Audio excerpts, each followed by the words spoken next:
The thicker keep, I think it's about 10 or 11 mil, is included in the top of this box. Underneath the box are the fixing screws that we provide, may not be suitable for your windows, and the thinner keep for whichever windows use it. And I think from memory this is about 8mm.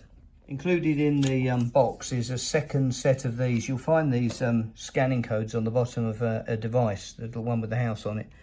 But because this will be screwed down onto the window, it's important that the homeowner sticks these little houses and the serial number of this device somewhere for safekeeping, because if you do need to, you lose pairing and need to pair again to it, you don't want to take this off to do it, you can use this or either of these two, we give you 2 copies, to be able to rescan and connect.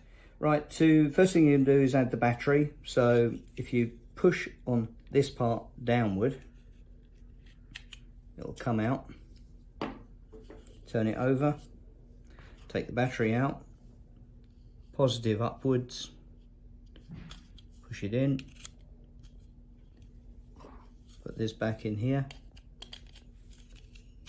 and it should be flashing. This light will be flashing green when you first put the battery in. It does that for 60 seconds, in which time you need to pair it. If you don't manage to do it before the 60 seconds, that will stop. Turn it over and put a paper clip in this hole and push, and that will start the pairing process again. Pick up your Apple phone, it needs to be an iPhone, and find the home icon. Click add accessory, and then with the scanner, scan that label there. It will find it, press add to home, and wait for it to connect to the sensor.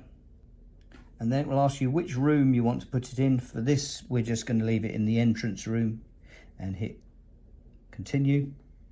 It'll give it a name. You can click in here and rename it if you want, give it a number for the room or living room or something. Hit continue. And it will tell you that it's called a contact sensor, but you could also select window, which in this case we're going to continue, click done. And it will add it to your home.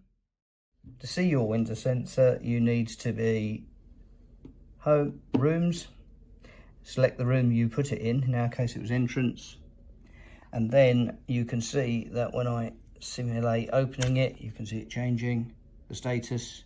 And when I press it again, it'll change again. Once you've got the sensor working and added, you can get it to notify you when the window opens. So pressing and holding the icon brings up something that shows you various things, battery, etc., what state it's in at the moment. You can also change the name by holding that down. You can click status and notifications, and this will normally be set to off. Don't tell me, don't notify me, I turned it on earlier, but you can click that and now it will send you notifications as the status changes. You can select time and set a time, including specific times you want it to warn you, and you can decide which people to send it to. If you've invited other users to your home, other people in the iPhone to your home, you can use that to let them operate, or sorry, to get notifications.